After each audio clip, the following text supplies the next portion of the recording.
Hi from Bugeye Guy. Check us out. A couple of guys out in a Bugeye. This is Terry, our new mechanic, and he is driving PAL, a wire wheel clad car. I just love watching those spinners beat the air to death. Those knockoff spinners are just so cool.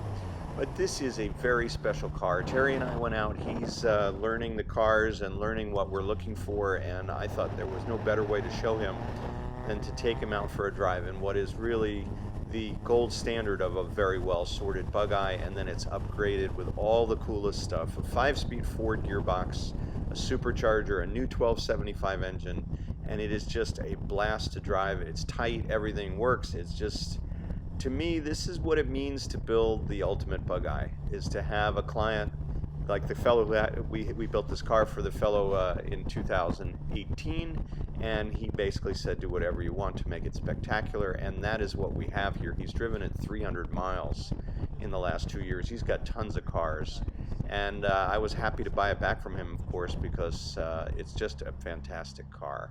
You can hear in this little driving section just how wonderful it sounds.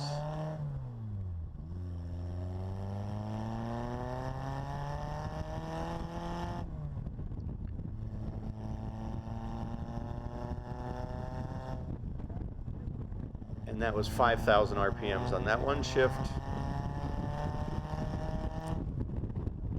And that's about 4,800 RPMs. And here's a 4th gear pull. You can see how much torque you still have.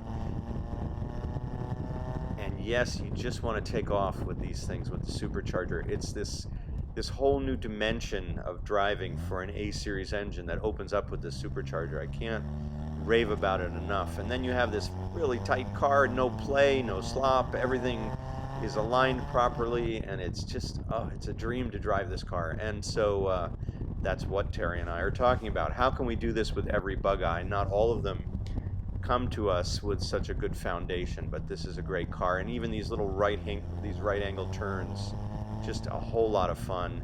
And you can loaf along in 5th. There's 4th gear, but you'll see I'll drop it into 5th gear, drop it down to about 2,000 RPMs, and you can then have a nice conversation. You make a lot less noise. So it has many personalities within this Bugeye. We spent a huge amount of time and money sorting this car out and upgrading it.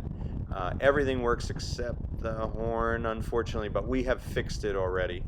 That was just something we discovered on that drive. The e-brake was also a little bit loose, but we've tightened that cable as well. And now somebody is going to get a very deluxe Bugeye Sprite, and that's what we have this week from Bugeye Guy. And this